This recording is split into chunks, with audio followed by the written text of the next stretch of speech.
Welcome to the Energy for Life podcast, helping busy women reclaim their energy, innate power, and self-worth. Here is your host, Corona Brady. Welcome back.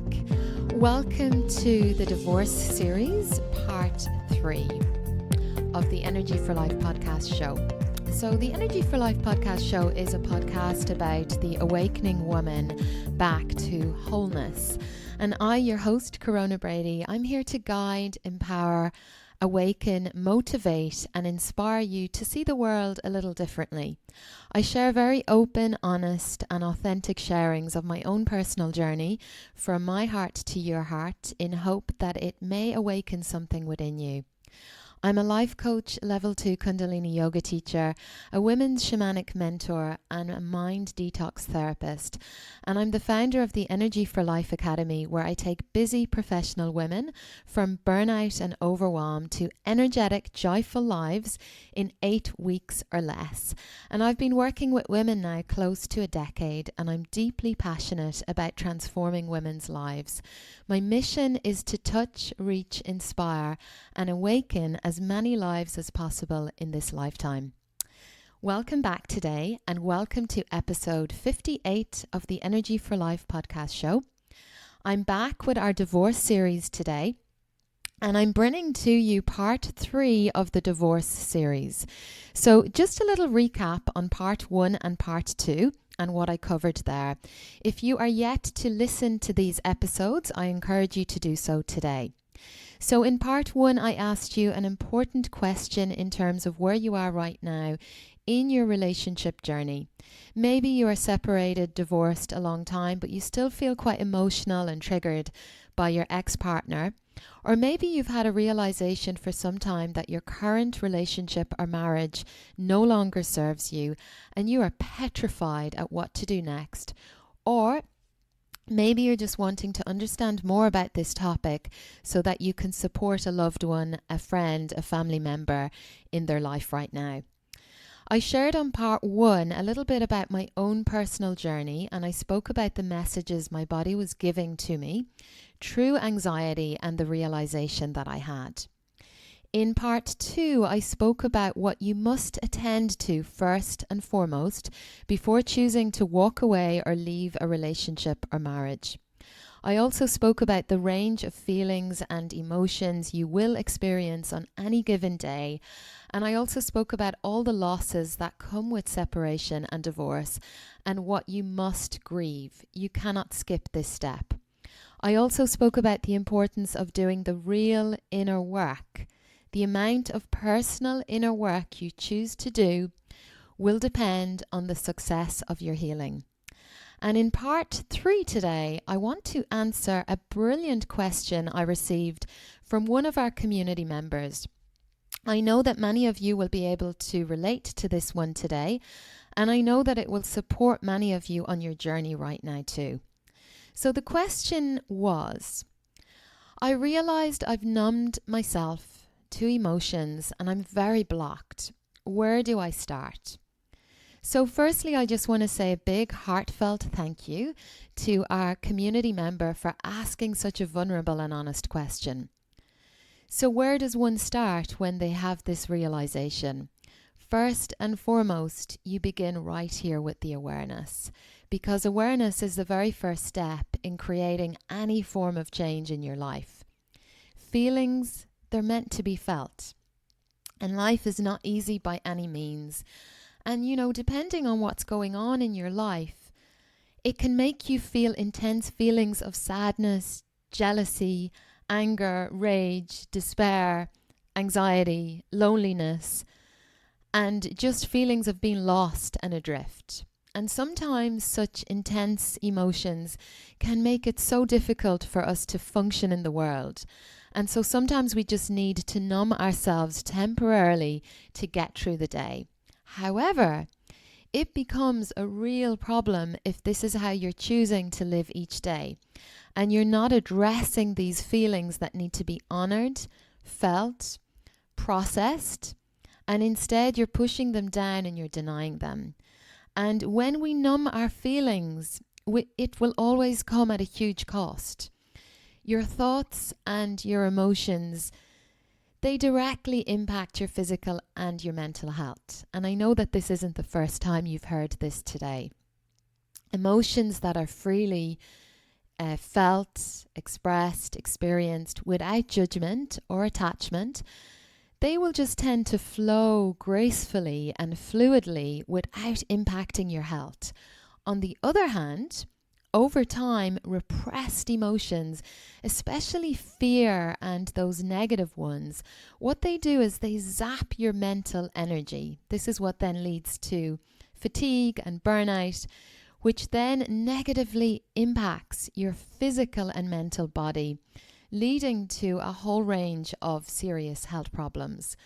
And prolonged numbing creates negative feelings of just feeling this sense of helplessness or a feeling of hopelessness, which creates chronic stress in the body. That causes your body's hormonal system to be out of whack.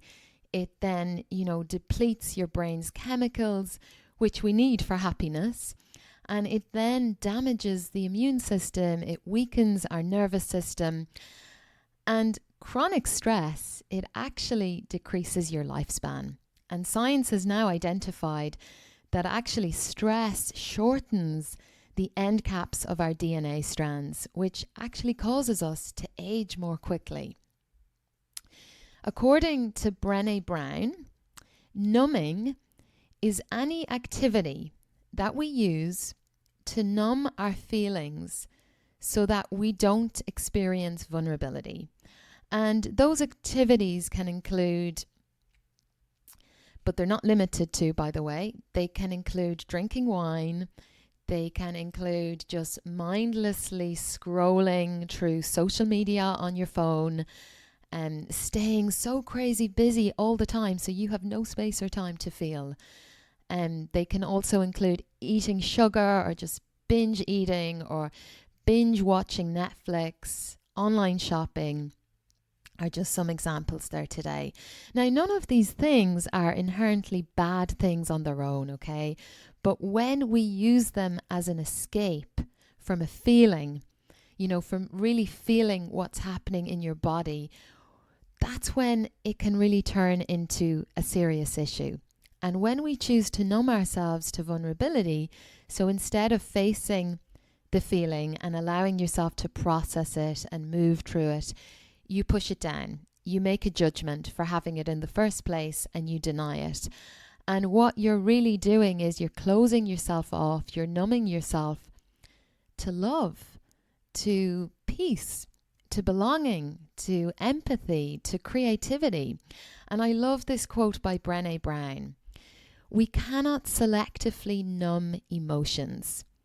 When we numb the painful emotions, we also numb the positive emotions. And the same activity, and something to be mindful of, is that the same activity could be numbing for one person as it is energizing for another. So how do we actually know if we're truly numbing in that moment? Well, you're always going to know by how you actually feel after the activity. This will always reveal to you if it was truly numbing or energizing or pleasurable. When we numb, we're avoiding vulnerability, and Brené Brown describes vulnerability as uncertainty. It's risk, it's emotional exposure. It's that kind of unstable feeling we get when we know that we're stepping outside our comfort zone. Or, we're trying to do something, or it's that feeling that we get when we do something that just forces us to loosen control. But why is it important? Vulnerability is the core. It's the heart of just meaningful human experiences, Brené Brown says. Now, the danger in numbing is that we cannot just selectively numb our emotions. If we choose to numb, we may indeed numb our pain, the boredom we might be feeling, the restlessness that we might be feeling. But guess what? We also numb all those other positive feelings we really desire to experience in our life, such as peace, love, and joy. A good question to begin this journey of personal discovery is asking yourself where you might have learnt this behavior. Does it stem from childhood? And has it been with you ever since? Was it acceptable or unacceptable for you to feel your feelings growing up, to be angry, to be sad? What were those messages that you received as a child? This is really going to help you have some self-compassion so you can understand where it stems from. And then the real work begins. And by the way, this is not going to be easy to do this by yourself. I highly recommend that you work with a professional. Learn from someone who has walked the path already. You will need support, you will need tools, and you will need accountability. The first thing you want to do when you notice yourself going to numb is you take a moment, you press pause, you place a hand on your heart, you close your eyes, you take a couple of deep belly breaths, and in that moment you name the feeling that you are trying to avoid. And for some of you, this is going to be incredibly difficult to even name the feeling if you have spent a lifetime numbing. And so in that moment, you might just notice that that feeling is just numbness. At this moment, you might find also that you've actually disassociated from your body, as in you've left your body. So you must call yourself back into your physical body. You call yourself present, and you can do that by simply saying, my name is, and I call myself fully present into my body in this moment. And then you do a body scan and you notice where that feeling is sitting. Give it a name. It could be sadness, it could be numbness, it could be anger, it could be loneliness. And then you just notice what's happening in your body. Now, if you're in work or you're in a public space, and it's just not possible for you to feel and explore that emotion to its fullness in that moment, it's crucial that you set time later in the day to do this, where you can reconnect back in with that feeling. Ensure that you're in a safe space where you will not be disturbed. And then you let yourself feel whatever is arising. Now, again, this may be difficult. It may be incredibly overwhelming for some of you to do this. So you just breathe into whatever is arising. And you cry if you need to in that moment. You scream, you yell into a pillow if you need to in that moment. You simply accept whatever is arising. And it may be incredibly confusing, as you know, one feeling may arise and then you may begin to feel a whole other range of feelings. And then we often want to dismiss our own pain, but it's really, really crucial that you acknowledge that your feelings are worthy. You acknowledge also that pushing and stuffing down these feelings because you think they're not worthy of being felt is actually choking you. It's limiting you. It's constricting you. It's putting you into a box and it's keeping you small. It's protecting you, but it's doing so in a very limiting and restrictive way. And you don't ease other people's suffering by actually ignoring your own. When you do that, you end up holding yourself back from growing, from expanding, from feeling sense of peace within, from feeling love and just contentment in your life. I love the word curiosity, and it's a word I introduce and I get every woman to begin to use in my Energy for Life Academy. Instead of judging and beating yourself up for having a certain feeling, instead you begin to get curious. I wonder why I'm feeling in this way. I wonder where this is stemming from. I wonder what thoughts have I just fed my mind with. Remember, everything starts at the mind level. The thoughts always come before the emotion. And as I said, it's crucial you don't try to do this alone. If you've been numbing for most of your life, it will be incredibly overwhelming and it will feel like you have opened a Pandora's box and you're going to need support. So I want to leave some questions with you here today. Just some to reflect on, maybe some to journal on later. How do you numb yourself? What is your go-to numbing behavior? Why do you numb yourself? This is a very big part of the work I do, and it's the work I support women with every single day.